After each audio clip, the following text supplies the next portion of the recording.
Thank you for browsing page 121. Today we're going to take a look at a fine product from Independence Games, the Roosevelt class Intercept Destroyer. This is for Clement Sector 3rd edition. This is a really sweet book. I want to thank the folks at Independence Games for sending this my way. If you followed my channel for any length of time, you know that I've reviewed a lot of their products, and frankly, I love them. This is a really nice ship for any 2-6 system that you're playing with beautiful deck plans, and we're going to take a look at the whole thing. Also, just a quick reminder, please subscribe, and please take a look at the Patreon and see if there's anything you can do to help the channel out there. I want to help the channel grow, but I can't do that alone. Back to the important stuff. Roosevelt class Interceptor Destroyer from Independence Games, today on page 121. The Roosevelt class Intercept Destroyer.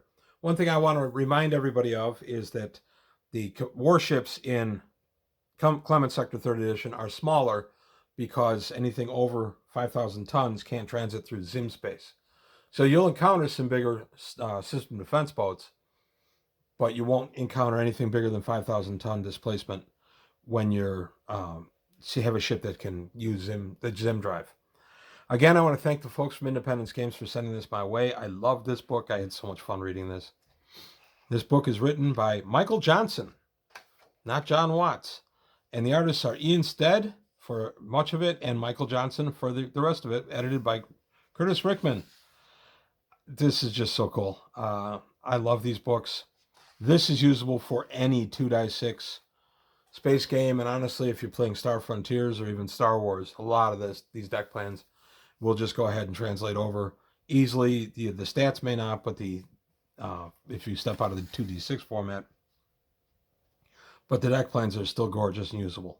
Excellent table of contents. Here we get the Roosevelt class Intercept Destroyer overview. What really caught me here was, and it's great defense and everything, and 106 members board, but what caught me were the ships in the class: the Abraham Lincoln, the Donald McKinney, the Daphne Johnson, the Franklin D. Roosevelt, the Lauren Wiseman, and the Woodrow Wilson. And some class notes about the naming. The naming are, of course, for presidents or contributors, significant contributors to Clement Sector. I found that kind of neat. Don McKinney his name I did recognize from several Traveler products over the years.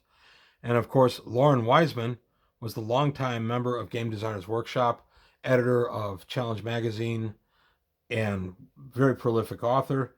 I could not find anything on Daphne Johnson. So if anybody can tell me some history on Daphne Johnson, I'd be very interested in seeing it. Just leave it in the comments below. But I thought that was neat that we had some presidents and we had some presumably absent friends. I know Don McKinney has passed, and I know Lauren Wiseman has.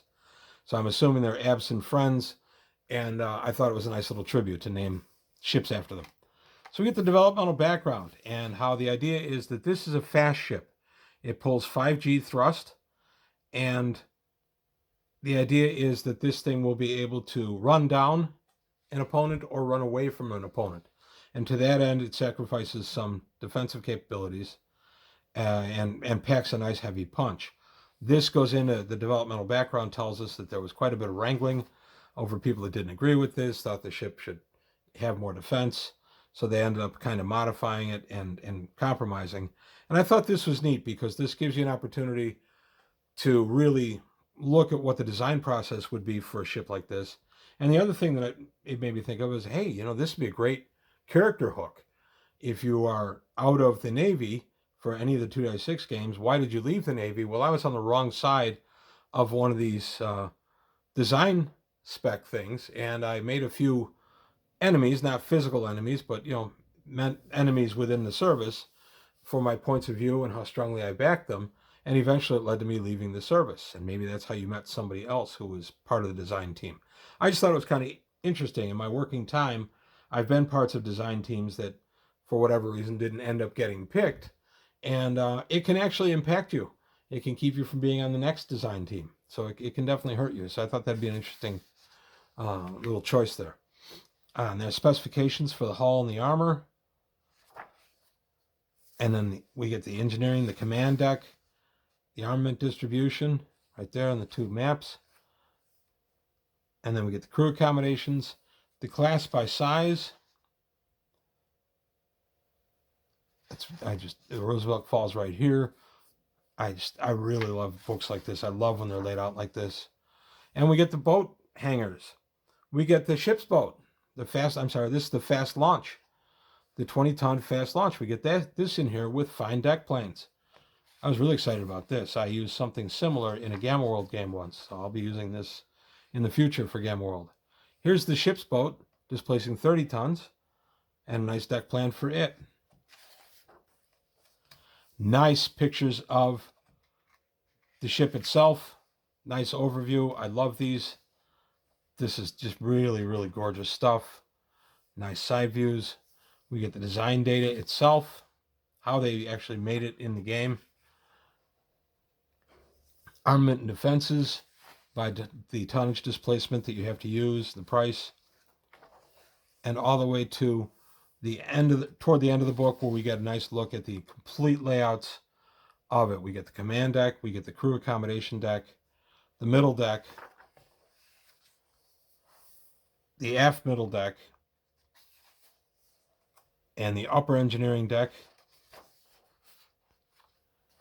and lower engineering deck. And then some of the legalese, and then we're out of the book. So it's 26 pages of actual material, but it's 26 pages that reads beautifully, looks gorgeous. I cannot wait to plop these guys on my table as some of my deck plans. These will work really well. As I said, these will work for any 2x6 space game, pretty much as written. You may have to adapt a little bit here and there, but it's not going to mean much. And even if you adapt this for Star Frontiers, Star Wars, even Star Trek, there's not that much that's going to be that difficult to plug into the new game system. And they're beautiful deck plans.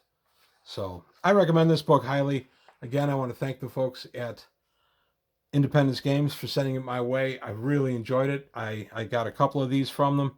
I'm going to be going through different ships and telling you what I like and maybe what I don't like about some of the ships. I have found one or two things that I kind of, well, I don't know if I would do that, but I tried to dwell on the positive on the channel.